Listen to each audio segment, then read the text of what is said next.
cop heu entrat, com a primera pantalla veieu l'horari del vostre fill. A dalt a l'esquerra hi ha una columna amb diferents opcions. El primer que us trobeu és el vostre nom que us haureu posat com a àlies, amb una icona d'una persona.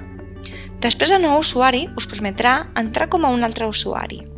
Si treballeu en més d'un rol, com a docent i responsable d'un alumne, per exemple, podreu crear perfils addicionals amb l'accés a l'app i usar-los amb aquest mateix dispositiu de forma alternativa sense necessitat de tancar la sessió. El selector de fills us permetrà moure's entre diferents fills si teniu més d'un.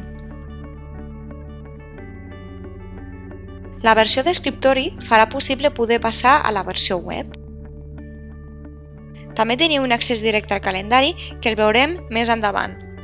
I per últim, teniu el botó per desconnectar-vos. A la part inferior tenim la barra amb diferents icones. El primer que ens trobem és l'horari, on podeu veure l'horari del vostre fill de tota una setmana i podreu anar passant els dies amb les fletxes que teniu a dalt als costats. A l'icona de les notícies veureu tot el que penja a l'escola. Podeu entrar en una notícia i veure'n el contingut.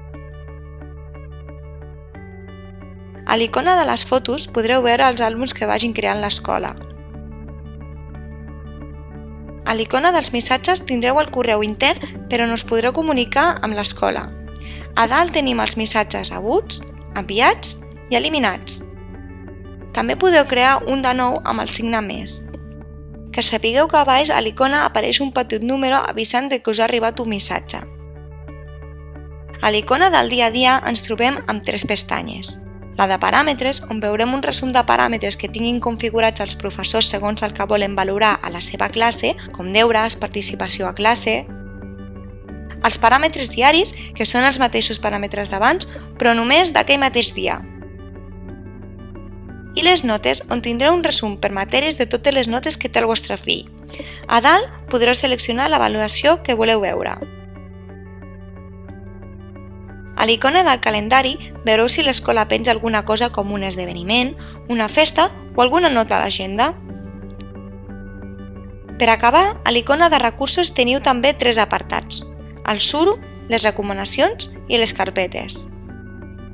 Dins del suro i les recomanacions teniu les coses que pugen els professors a cada matèria.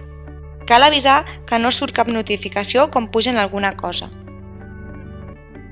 A l'apartat carpetes sortirà tot el que pugi l'escola a les carpetes públiques, per exemple, normativa de l'escola, projecte educatiu, calendari anual.